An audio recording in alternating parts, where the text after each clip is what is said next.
Let's take a look at an application problem together dealing with arithmetic sequences together. To get the most out of this video, I encourage you to grab some paper, something to write with, and let's do some math together.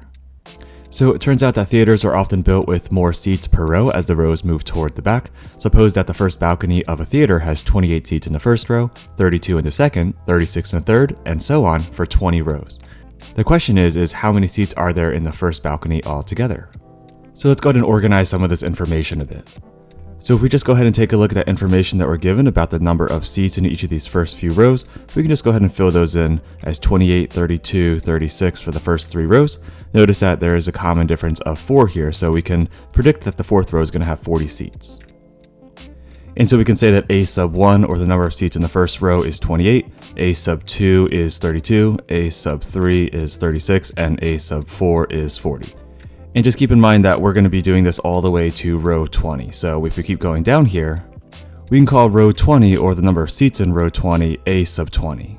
Now we don't know how many seats are in row 20 just yet, but we'll go ahead and figure that out in just a little bit.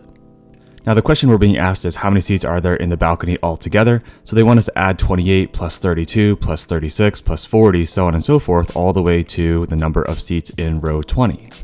If that's the case, and we're going to be ending at row 20, we're going to be finding a finite sum. So there's a formula for that. That's going to be the sum of the first n number of terms is going to be equal to n, or the number of terms, multiplied by the average of the first term and the last term that we're adding. So that's going to be a sub 1 plus a sub n. In this case, it's going to be a sub 20. I'll write that in just a moment. And if we're averaging these two things, we're going to divide by 2. So let's see, what information are we given here? Well, we know that n is going to be 20 because we're adding the first 20 rows of this balcony. We know a sub 1, that's going to be the first term in this sequence, or the number of seats in that first row, which is 28. And then a sub n in this case, or a sub 20, is going to be the last row that we're talking about, and we don't know what that is just yet. Now that's where the explicit rule can come in handy, so we can go ahead and use it to figure out how many seats are going to be in row 20. So let's see, what's that formula? It's a sub n is equal to a sub 1, the first term in the sequence, plus the quantity of n minus 1 multiplied by the common difference of d. So let's see, if we want to find out the 20th term, or the number of seats in the 20th row, we can say n is 20, so a sub 20 is equal to a sub 1, so 28 seats in that first row, plus we said n is 20, right? So it's going to be 20 minus 1 multiplied by the common difference. And notice that the common difference is going to be plus 4 seats each time we go back a row. So d is going to be 4.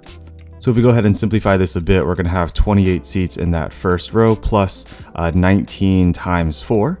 And then let's see, 19 times 4 is 76. So we really have 28 plus 76. And if we add 28 plus 76 together, that is going to be 104. So a sub 20 is going to be 104. I'm going to go ahead and say that in the 20th row, we can predict there's going to be 104 seats. I'm going to go ahead and write that in our table over here as well.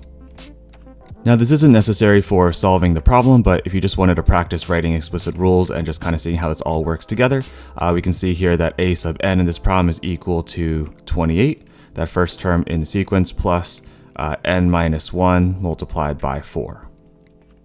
So this formula here you can use to figure out how many seats are in any particular row. So if you wanted to know how many seats there were in row 17 or row 15 or something like that, this would be helpful. And if you wanted to clean this up a little bit, just to go ahead and write it in a little more simplified way, you can distribute that 4 and say this is going to be a sub n is going to be equal to, and then if you go ahead and distribute, it's going to be having a 4n here, and then we're going to have a negative 4, so it's going to be 28 minus 4, that's going to be plus 24. So this would be another way that you could write this pattern.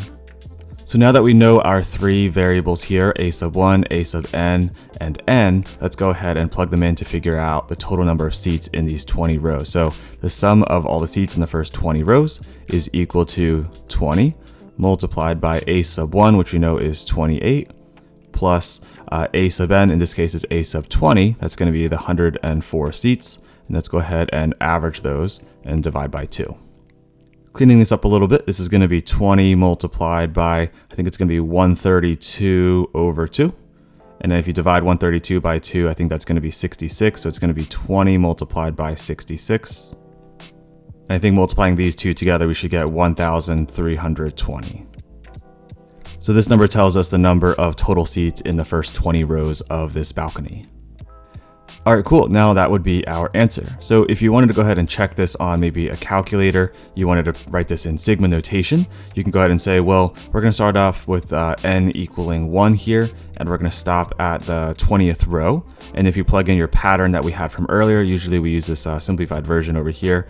If we go and plug in this 4n plus 24, if you go ahead and plug it into a calculator or you evaluate it by hand, either way, the formula is obviously a little bit easier, but the calculator will be way faster. Then you can find out that this is going to be 1,320.